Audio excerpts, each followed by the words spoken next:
You're listening to episode 202 of The Secular Buddhist.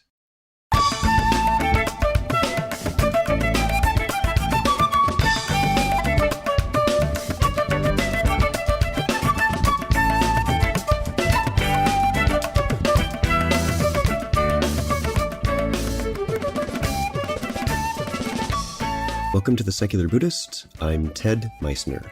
The Secular Buddhist is the official podcast of the Secular Buddhist Association, a grassroots-driven effort to answer the needs of secular teaching and practice for contemporary society. The podcast has interviews and roundtable discussions pertaining to engaged Buddhist training and practice, and the SBA website has show notes for each episode along with resource materials. Though the podcast focuses on core practice from a secular viewpoint, more traditional teachings are welcome and openly discussed. Filmmaker Gary McDonald joins us to speak about his movie, The Fourth Noble Truth.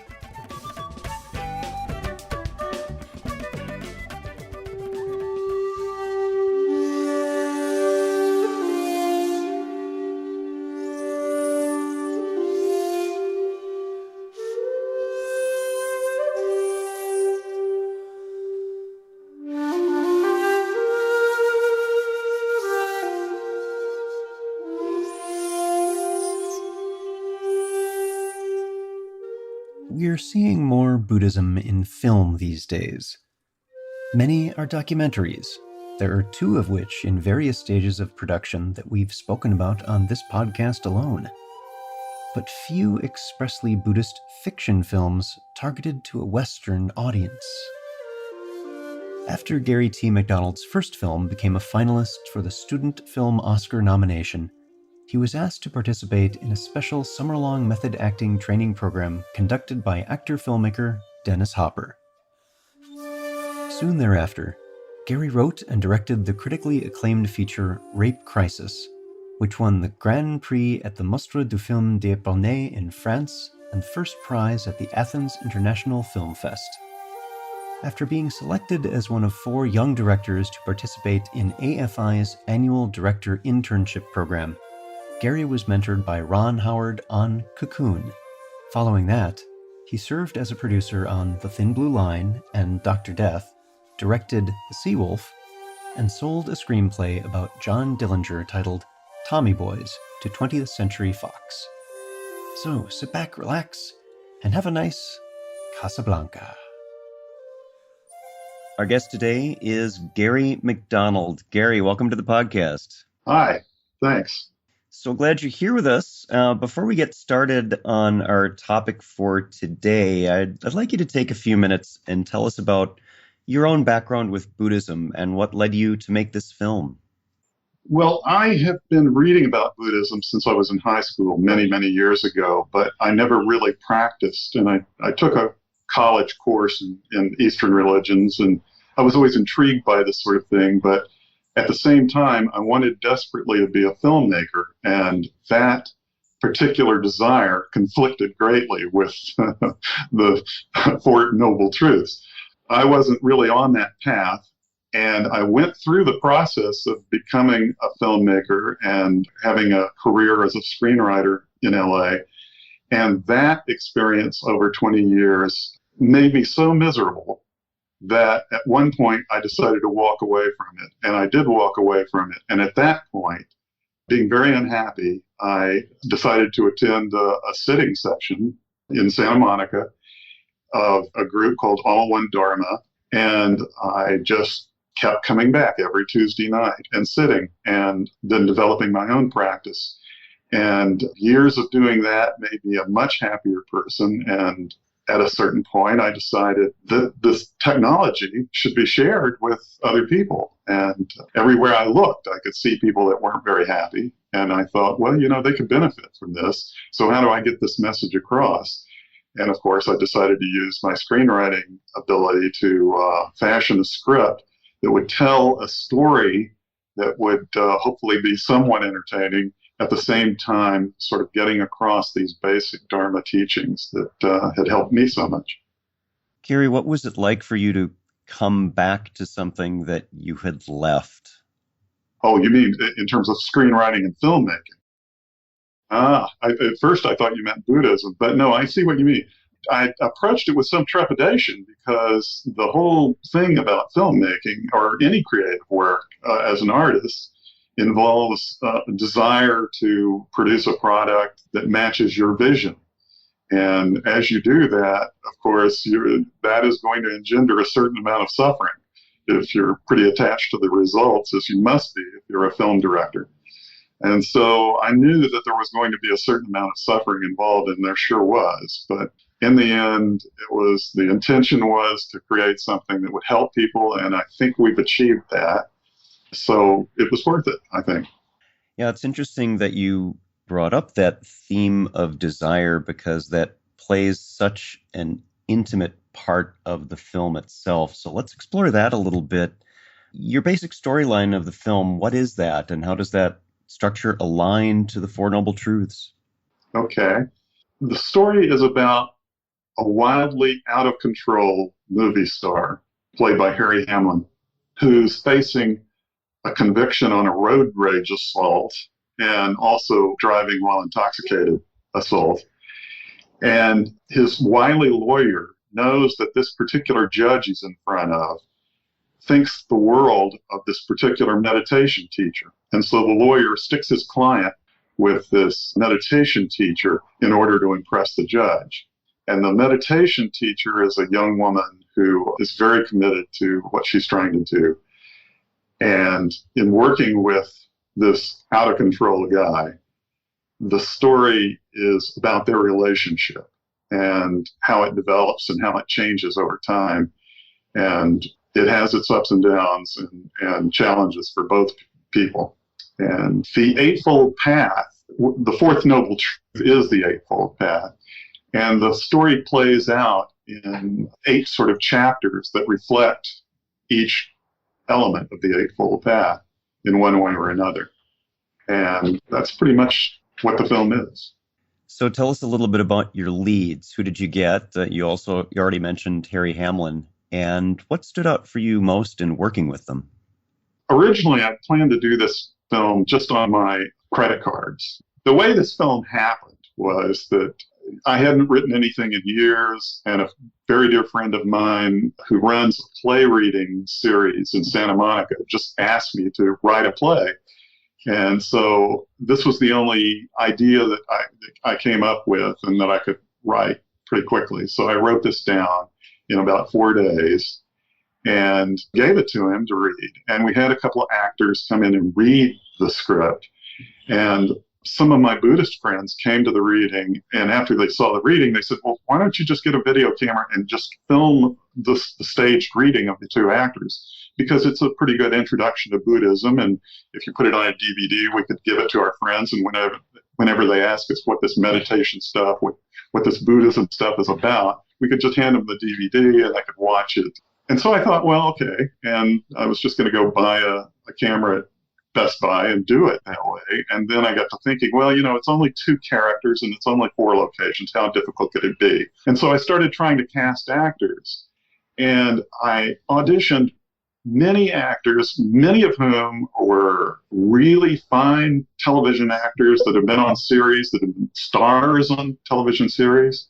But none of them had the kind of star presence that I really felt like the character needed, because this guy is supposed to be an A-list movie star.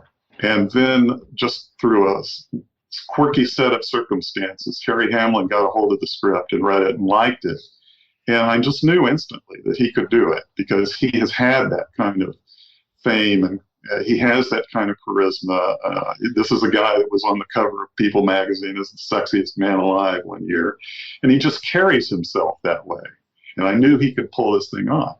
So once I got him and his manager brought along a very fine actress named Kristen Kerr, who the producer who eventually produced the film had worked with in the past. She came along too. And although neither of them were Buddhists, they had a passing acquaintance with Buddhism and with meditation. So they were already in sort of the ballpark. It was just a matter of talking to them and working with them a bit and going over the script so that everybody understood what was being said at every moment.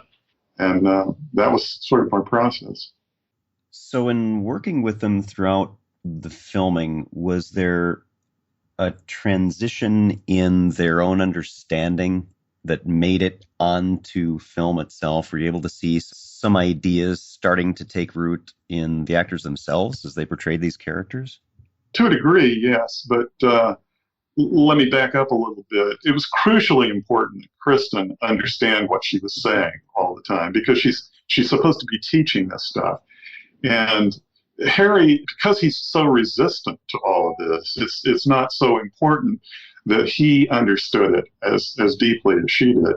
So the challenge was to work with her. And so I spent 2 weeks with her, sort of explaining every Dharma concept that makes even a bit of appearance in the film, but also just making sure that she understood the place that we were coming from. And it was interesting because she has, as we all do, faced challenges and had stressful moments in her life.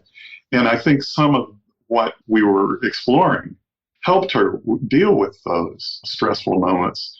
She's a new mom and also somebody that's trying to manage a career. You know how that is. So I think she began to pick up on some of these Dharma concepts as we explored them in this sort of 2 week period of trying to understand everything that was in the script.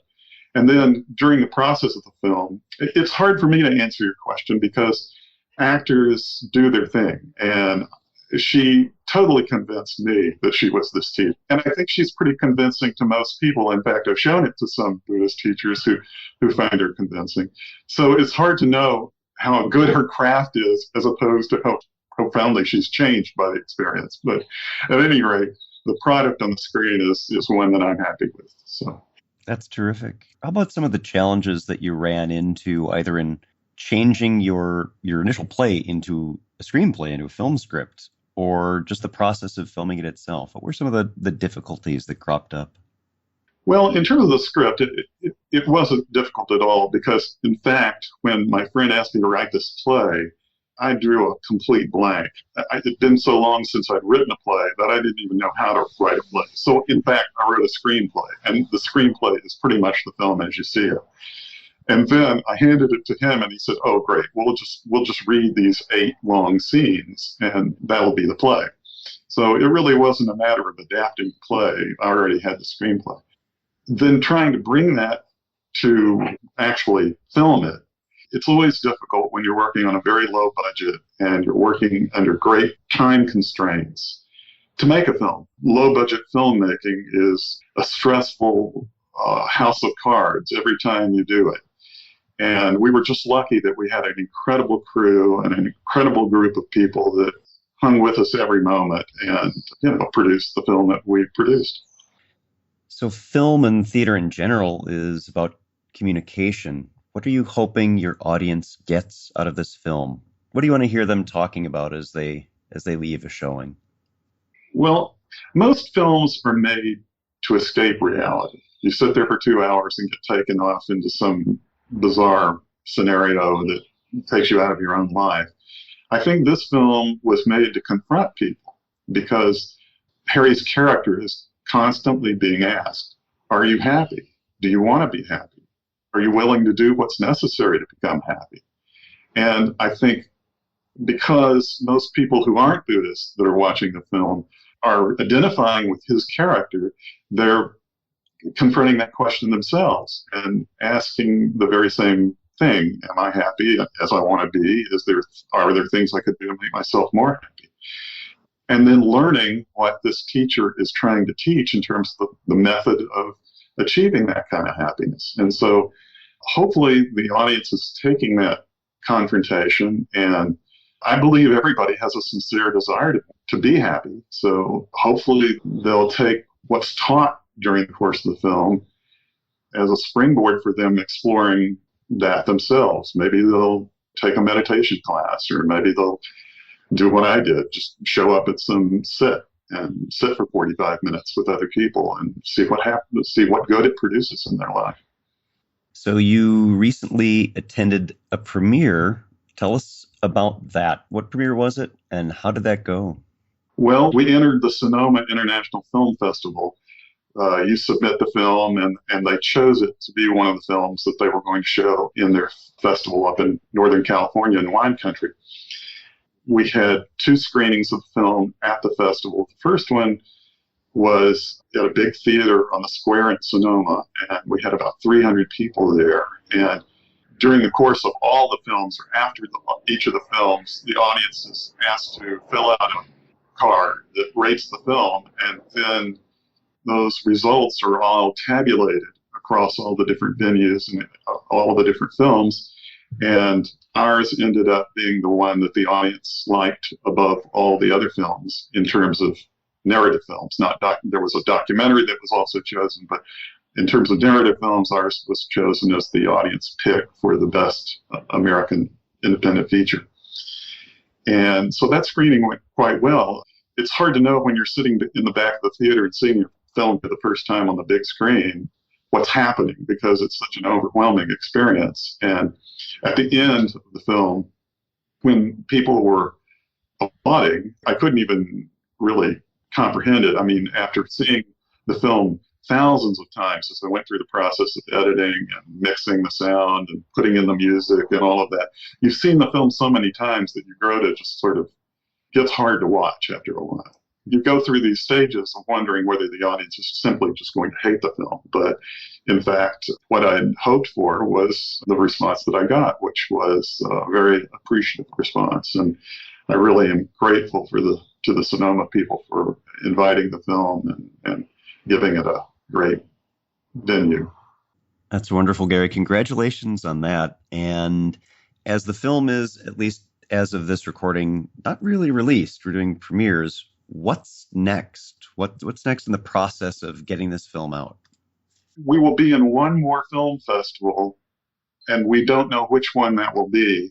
And then we will try to be in Sundance. You can only be in 2 film festivals before you render yourself ineligible for Sundance. And Sundance is the premier venue for independent films. So if we can get into Sundance, that will greatly enhance our ability to get the film distributed in a way that a lot of people will see it. Because after all, the whole purpose for all of this suffering was to get the film out to the public so that we could introduce a whole lot more people to the Dharma and the ways they can achieve a happier and more fulfilled life. If we can get into Sundance, we might land a distribution deal with a distributor of some kind.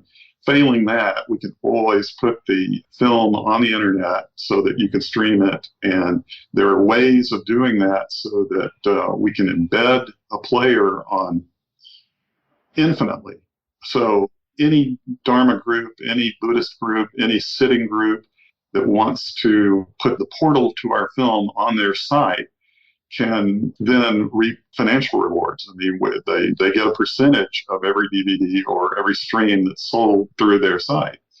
Failing the film going into theaters across the country, we can always do this in a way that it will not only get the film out to anybody that wants to see it, but also raise some money for various Buddhist groups and other interested people.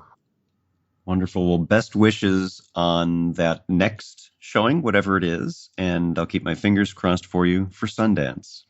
So if you'd like to find out more about the film, I'll be linking on the episode page for this episode to the website, thefourthnobletruth.com. And I also have one of the previews of the film embedded on that episode page as well. Our guest today has been Gary McDonald.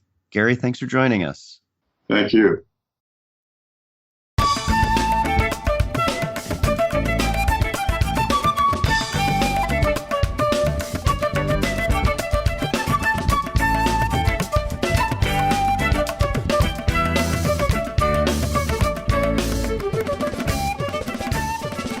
Thanks for listening. If you'd like to learn more about something you've heard in today's podcast, please come visit the SBA website at secularbuddhism.org, and you'll find an entire webpage devoted to this and every episode. Discussion about this episode can be found on the episode page itself, along with show notes.